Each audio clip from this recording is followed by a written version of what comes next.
Buenas tardes.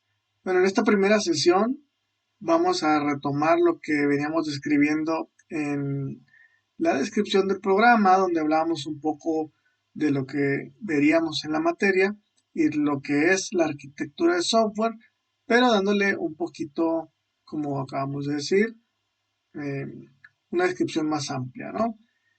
Empecemos hablando sobre programar. Pues bien, quizás muchos de ustedes ya programaban desde el bachillerato. Quizás algunos con el interés de la tecnología, inclusive ya habían probado mucho antes algunos lenguajes de programación o quizás algunas otras aplicaciones interactivas que simulaban hacer una programación.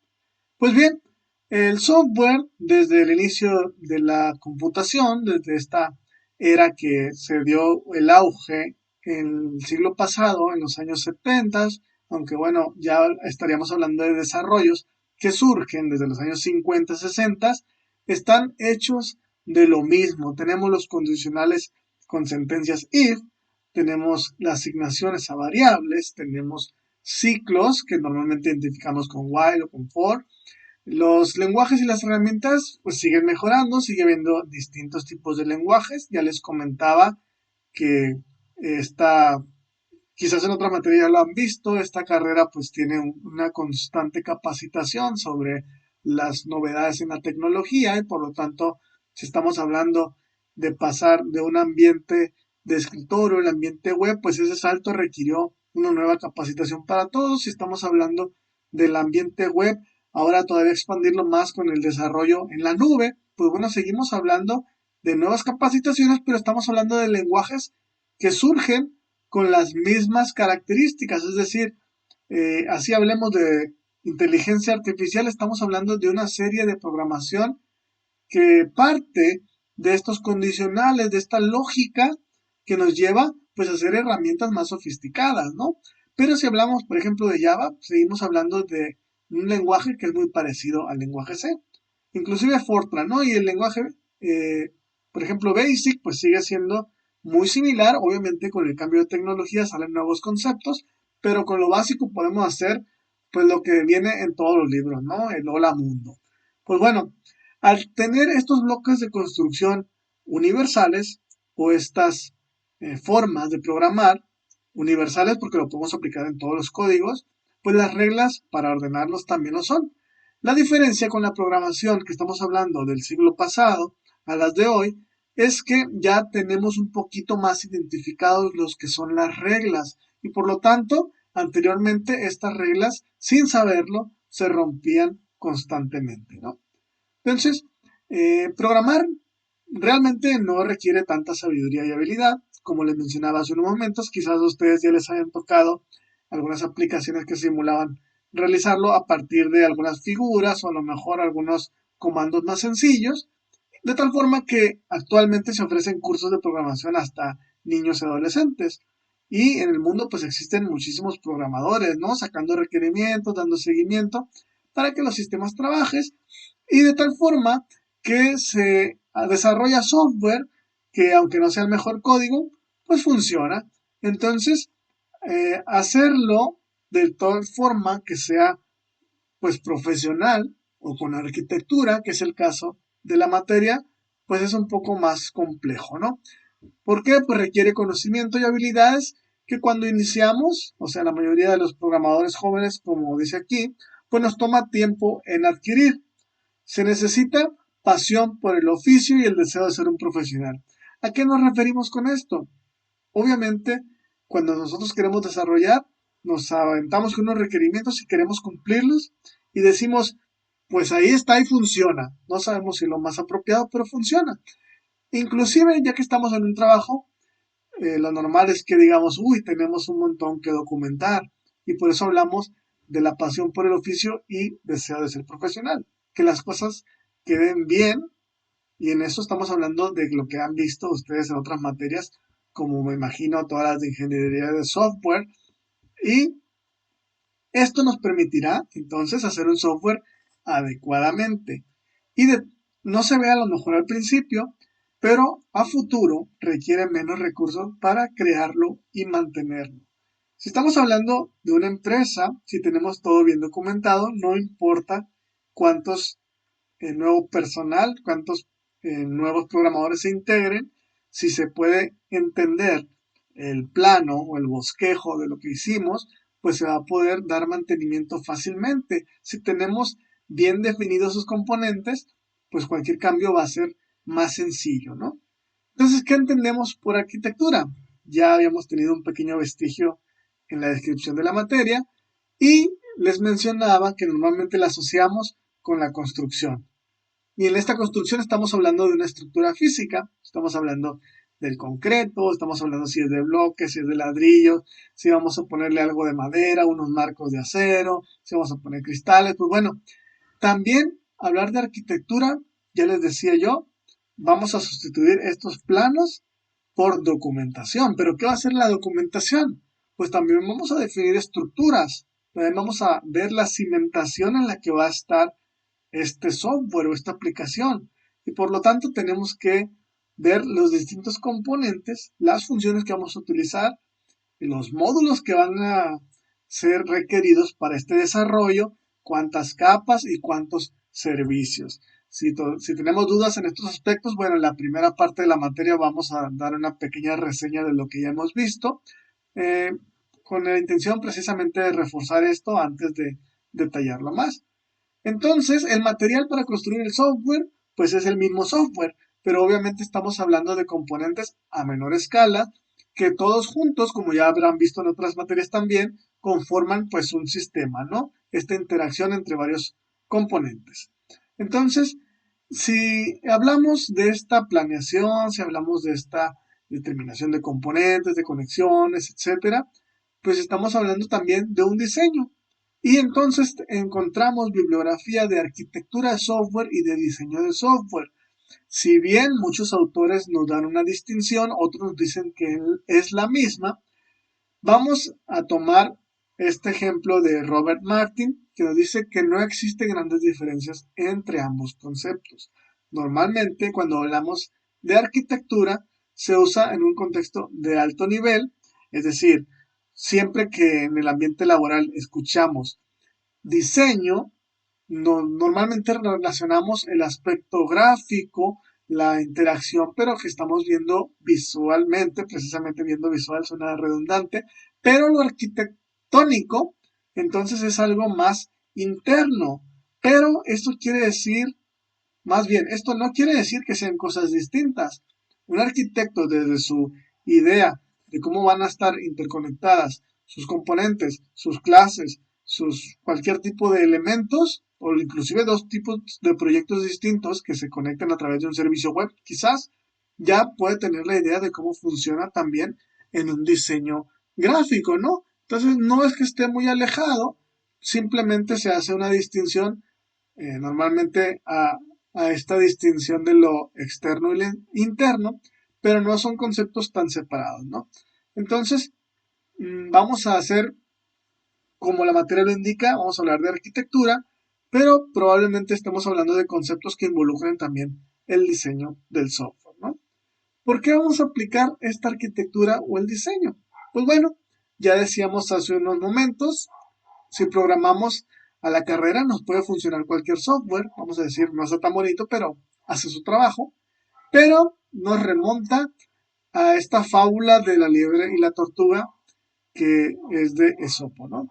Entonces, sin realizar las mejores prácticas, caeríamos en el después lo arreglamos, tenemos que ganar el mercado, o sea, somos más rápido, llegamos primero, pero la realidad es que si estamos en una empresa de software, pues el mercado nunca se detiene, ¿no? La tecnología sigue avanzando, los productos a lo mejor se quieren expandir, los problemas siguen llegando y nunca vamos a destinar tiempo para cubrir los errores que ya dejamos atrás y querer desarrollar lo nuevo.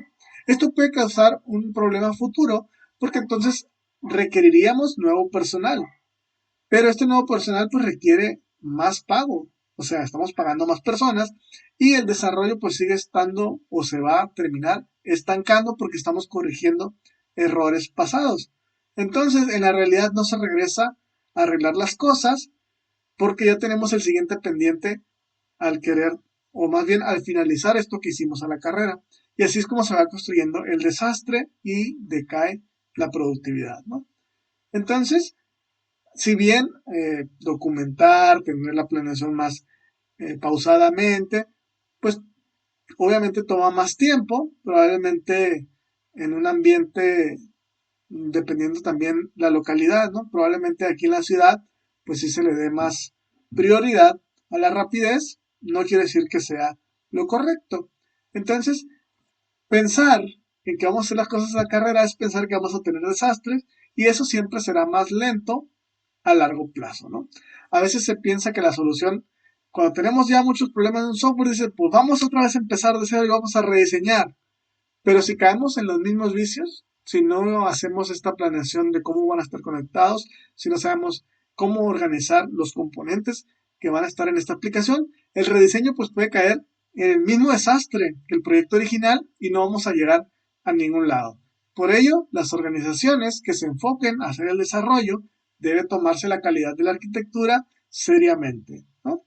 Y en eso tenemos pues digamos, dos enfoques, que sería el del comportamiento, que es precisamente que las cosas funcionen, hagan como las hagan, y es donde los programas se contratan para que las máquinas se comporten de esa forma y se ahorre el dinero a las partes interesadas. Pero las partes interesadas, pues también es la persona que está desarrollando.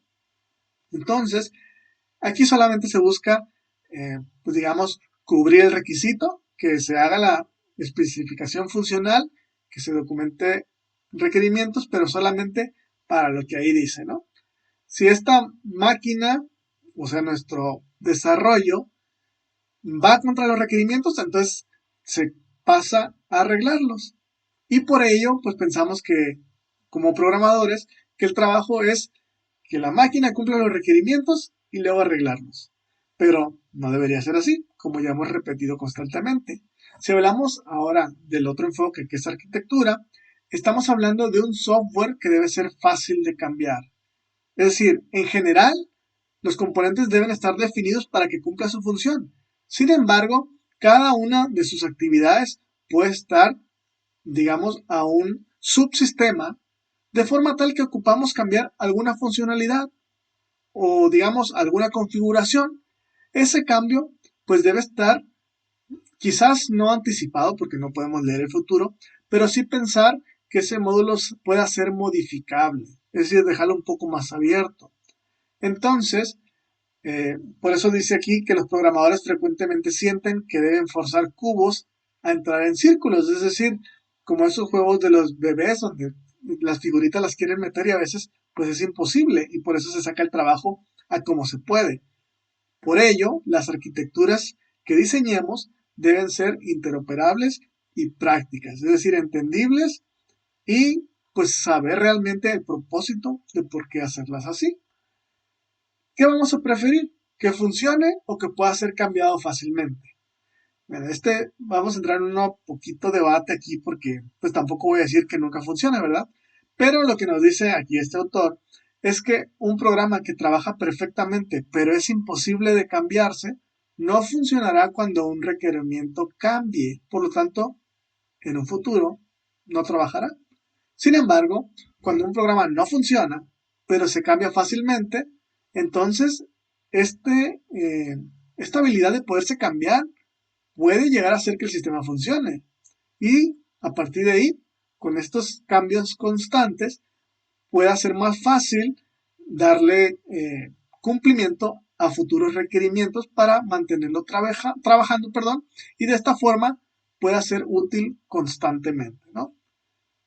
Entonces, lo que les decía hace un momento, lo anterior puede no convencer porque sabemos que ningún programa es imposible de cambiar. Es decir, está funcionando, surge algo, sabemos que lo vamos a poder hacer cambiar.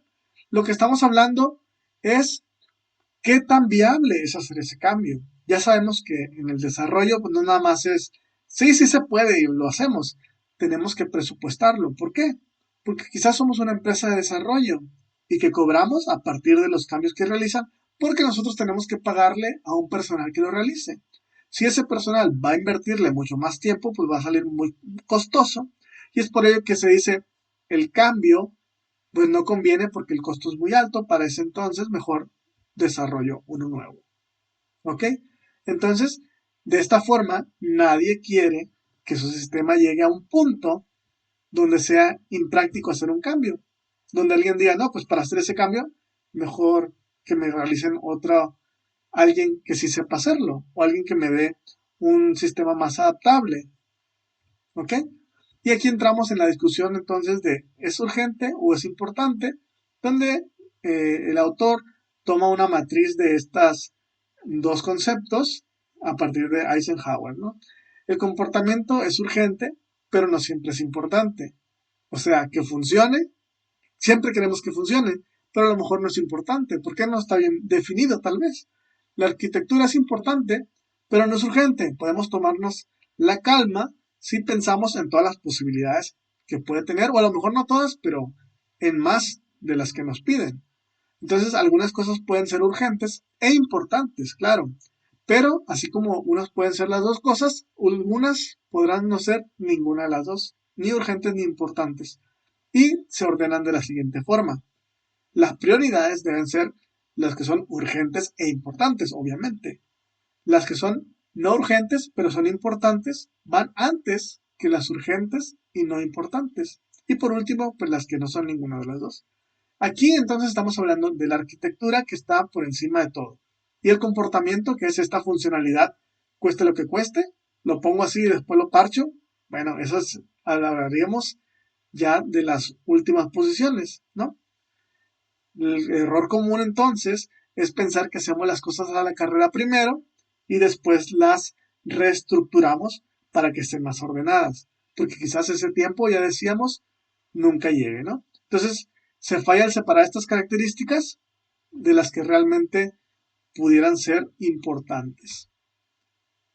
De tal forma, con toda esta plática que tenemos, creo que nos queda un poquito más la idea de que el arquitecto de software está más enfocado entonces en la estructura del sistema que a sus características y funciones, de forma que la arquitectura permite que estas características y funciones se desarrollen fácilmente, pero puedan ser también modificadas y extendidas. Es decir, que estos fundamentos, este fortalecimiento de definición, de los procesos que puede tener este sistema, al ser ampliables, al ser modificables fácilmente, y en un ejemplo pues muy sencillo puede ser cuando una forma de inventariar alguna llegada de productos quizás se hace de algún tipo de mecanismo, algún tipo de orden, algún tipo de cálculo, lo tengamos aislado en un componente que nos haga ese cálculo, en lugar de cambiar todos esos a nivel pantalla, digamos, en esta